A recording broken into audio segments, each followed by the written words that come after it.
a jurist, great human being, fighter for the downtrodden people of this country, made a big name in India. In his name today, his entire life history, from the beginning of his birth till last breath of his life, a beautiful Telugu book has been launched today by the former Governor, Chief Minister and the Council of Chief Cabinet Minister, respected Sri Sushil Kumar Sindeji. We must congratulate Dr. Vinay and his family members have thought over to get the book written about the former governor, law minister, external affairs minister, petroleum minister, and a courageous soul, late P. Shiv Shankar. This book I have read. I know as a lawyer, P. Shiv Shankar ji, though I was a lawyer, later became a High Court judge, Chief Justice, and elevated as the Judge of the Supreme Court, I was very keenly following late P. Shiv Shankar ji participation in the Congress movement, and he was very near to the former Prime Minister, Srimati Indira Gandhi. I have got lot of things to say about him. He is an icon of rendering social justice to the people of this country, particularly the woman, the weaker section, scheduled caste, scheduled tribe, backward class people of this great country. During his student career, he hails from a family near to Hyderabad. His father, his uncles, his brothers, and his sister. He lived with them. He completed his matriculation. He travelled to Nagpur for further studies to reach to the Amritsar to have the education of pre-university course.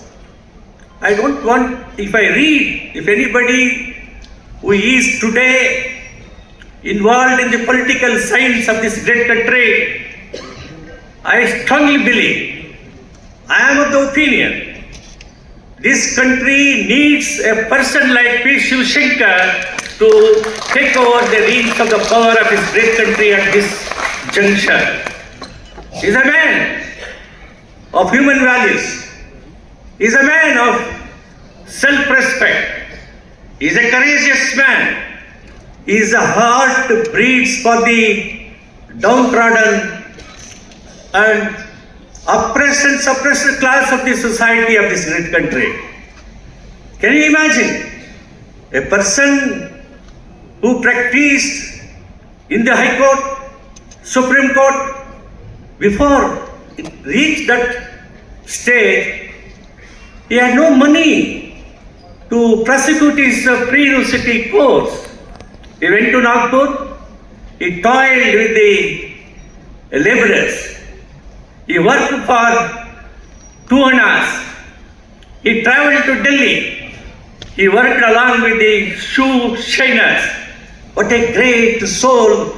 And from there, he raised to becoming the union minister in the cabinet of a great leader. Yes, she is subjected to controversy during emergency. But today, if we look back, we will definitely say a great leader, Indira Gandhi, who ruled this country and she is responsible for bank nationalization. Such a lady, after declaring the emergency, because of the want of time, if I can speak for hours together on Sri Shankar, I wanted to highlight certain important aspects. A reporter was telling, a call came from Srimati Indira Gandhi. His son brought his telephone line to him. He did not believe it. Then she said, I am Indira Gandhi speaking. I wanted your legal assistance. Can you come down to Delhi? He traveled to Delhi. After emergency, she got defeated and her party got defeated. Then you can imagine that she requested that you must give my legal advisor. Number of cases have been instituted during the regime of Janata Party rule. They wanted to polish the case and finish my political career. I wanted you to take over the legal consultancy, legal advice with the team of the lawyers. He had agreed. He has shifted his practice. Of course, he was earlier practicing in the Supreme Court, a great lawyer, great original thinker, a constitutional expert, and he was arguing cases. Before that, 3 times, 4 times, his name at the age of 41 sent for recommendation as a judgeship, because he feels, I am from a backward class community, the judiciary is dominated by the upper caste people. I was not like what the judiciary in this United States of Andhra Pradesh was dominated by certain community leaders. Therefore, my name twice sent back on the ground that I am underage. By that time, during 1971, in my state, the former Chief Justice, he was the lawyer of Nijlingappa, former Chief Minister of my state.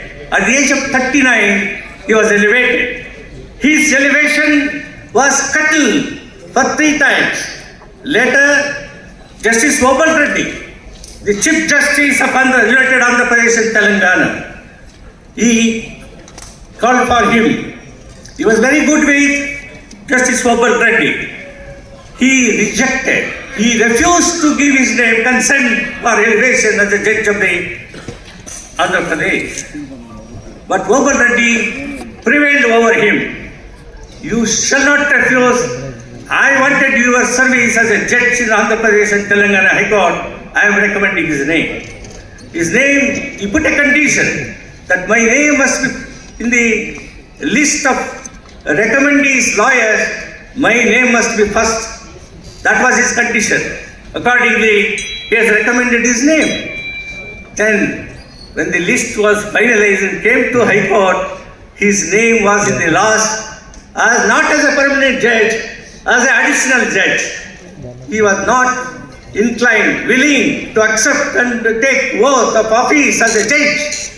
Then other lawyers whose name was recommended prevailed and persuaded him to accept the judgeship. Within a year, during 74 to 75, before he was made as a permanent judge, he retired. Started practicing. Within 2 years, call came from Srimati Indira Gandhi. He became a lawyer to Indira Gandhi. One important fact, for want of time I wanted to tell you. Before Shah Commission, whether Indira Gandhi was issued a notice, Shokas notice, objections were prepared by Shiv Shankar leadership as a judge, a strong judge. He denied various allegations. Then she was summoned to give evidence before Shah Commission at Delhi. Then whether to take oath or not, administer oath by Shah Commission, she must take oath or not. He advised, you shall not administer oath to Indira Gandhi or witnesses because you are a commission abiding the Commission of Courts Act 1952. So look at the man. He said, you are a commission. You are not a court. You have no power to administer the oath. He is the advice given to Indira Gandhi. He boldly said to the commission, no question of giving the oath, taking oath. And there are so many correspondence went on. So many statements came out. The then Home Minister, Charan Singh Ji, in Morarji Desai government, he was the Prime Minister. He said, somehow the Secretary, Home Minister meets Shah Commission. Then these are all the things which are noted. And they were bent upon to give an interim report on the allegations, the references made to Shah Commission. For that, a lawyer appearing for Indira Gandhi, he has advised Indira Gandhi, you please say that we will not participate in the commission. You are not impartial. What a great soul, courageous man to take this kind of decision. We must admire him and salute him. This is the kind of advocacy. This kind of advocates, this kind of judges were required today in this country. Country is undergoing the turmoil. Democracy is under jeopardy. The people's human rights are being flouted. Today, after 75 and 76 years of independence celebration, we require a great soul like Shivshankar to lead this country. Therefore, persons who are here, I appeal to you, please purchase this book, read this book, get inspiration, come to the people's movement to protect this great nation consisting of 145 crores of population. My dear friends, this did not stop here.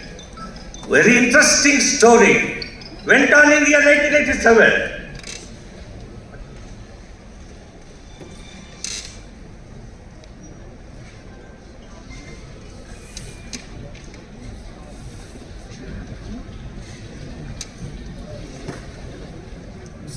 He was a Bar Council member of Andhra Pradesh Bar Council, which was under the control of Andhra Pradesh High Court.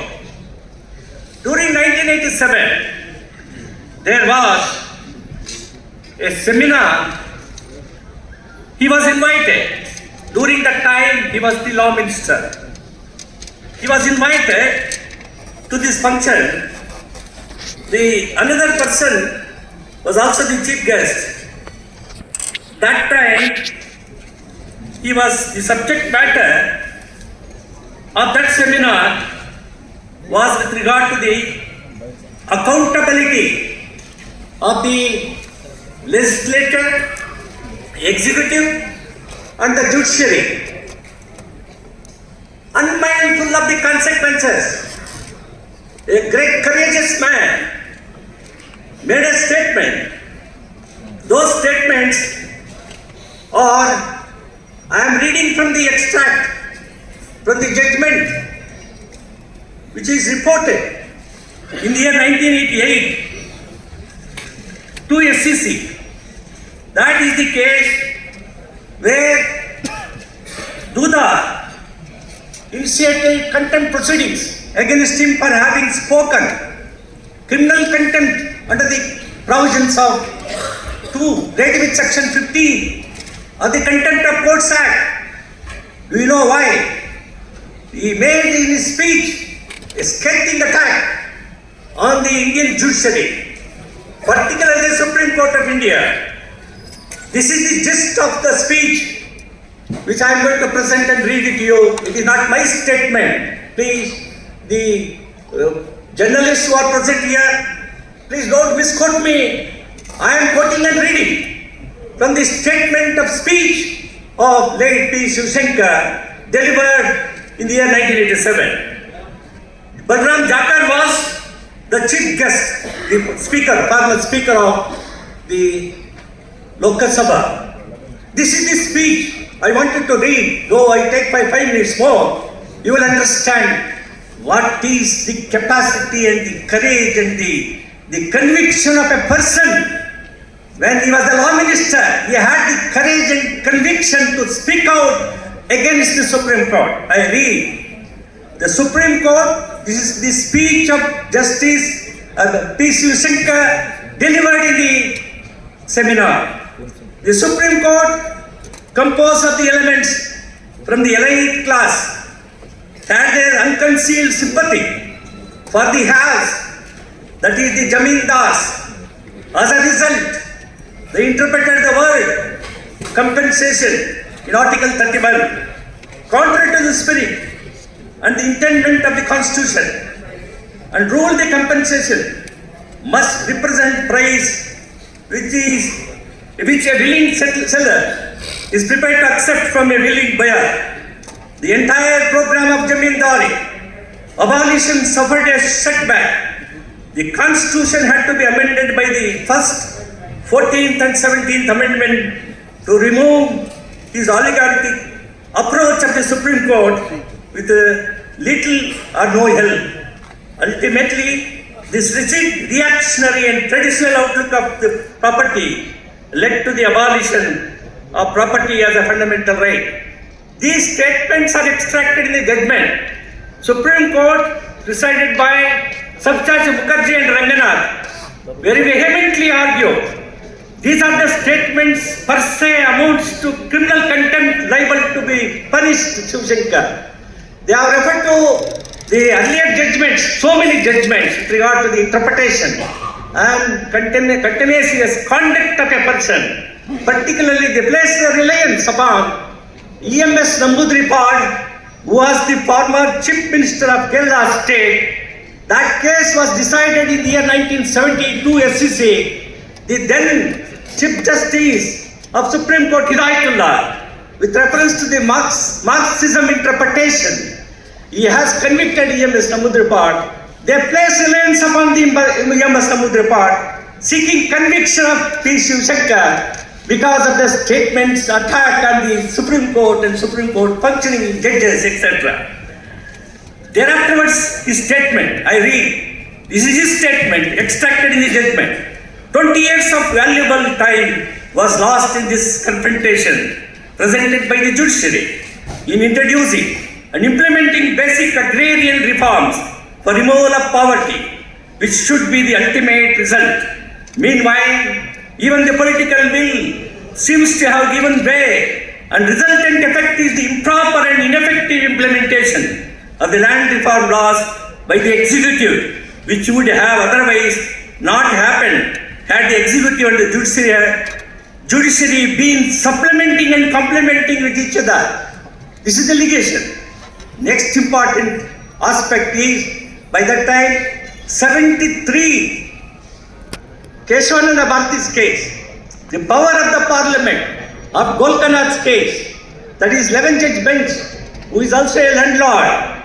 What is the power of the parliament? Under Article 368, the land reforms law enacted by the Kerala state government came up for consideration before the Supreme Court in Keshavananda Bharati. Keshavananda is a Matadisha, and he has referred to those persons' names. His speech, he says, the Maharajas and Rajas were anachronistic in independent India. They had to be removed, and yet the conservative element in the ruling party, post-independence, at the time of framing the laws, gave them privy purses. When the privy purses were finally abolished, the Supreme Court, contrary to the whole national upset, held in favor of the Maharajas. He was dead against the privy purse. This is the interpretation of the Supreme Court he has highly criticized. Then, next statement, Matadpatis, that is Keshavananda Bharati, like Keshavananda, and Jamindars like Golkanath, evoked a sympathetic chord nowhere in the whole country except the Supreme Court of India, and the bank magnates, the representatives of the elitist culture of this country ably supported the industrialists, the beneficiaries of the independence, got higher compensation by the intervention of Supreme Court in Cooper's case, that is 11th judgment case, Bank Nationalization Ordinance. He was a shareholder. Anti-social elements, that is smugglers, FERA violators, brain burners, and a whole horde of reactionaries have found their heaven in the Supreme Court. Thus, these are the statements made by a great, courageous, bold, a jurist and a lawyer and a minister. He was occupying the cabinet minister. Making a statement is not an easy thing. So, Supreme Court, each sentence has been scrutinized and placed lens upon the Namboodiripad case. They said, a court, independent India, an important limb of the constitution in a democratic country, we are also answerable and accountable of the people. Whatever he has made a statement, it is not per se contempt. There is no contempt at all. The contempt petition was dismissed. So this is the curry which is created by Shiv Shankar, a great soul, a great statesman, a great thinker, great jurist. I emulate. I ask the younger members of the bar. I ask the young members of this audience. I ask the bureaucrats who are present here. I ask my sisters that this country had the great giants, towering personalities who had in the helm of affairs responsible for land reforms, responsible for land nationalization, and by letter and spirit of the preamble of the Constitution, which is the basic structure of the Constitution of India, which has been said in Bommai's case, said in Keshavananda Bharati's case. These are all the thoughts emerged from P. Shiv Shankar, preamble. He has understood it and he wanted to give effect to the letter and spirit, justice, equality, fraternity, social, cultural, justice irrespective of the religion, the caste, the creed, the color, the country's the growth, inclusive growth, render justice. We require the leader like P. Shiv Shankar. Today is a day we have to salute him and we must follow his footsteps to rebuild this country, to save democracy, to protect the Constitution, and to see that rule of law must prevail in this country. Thank you very much.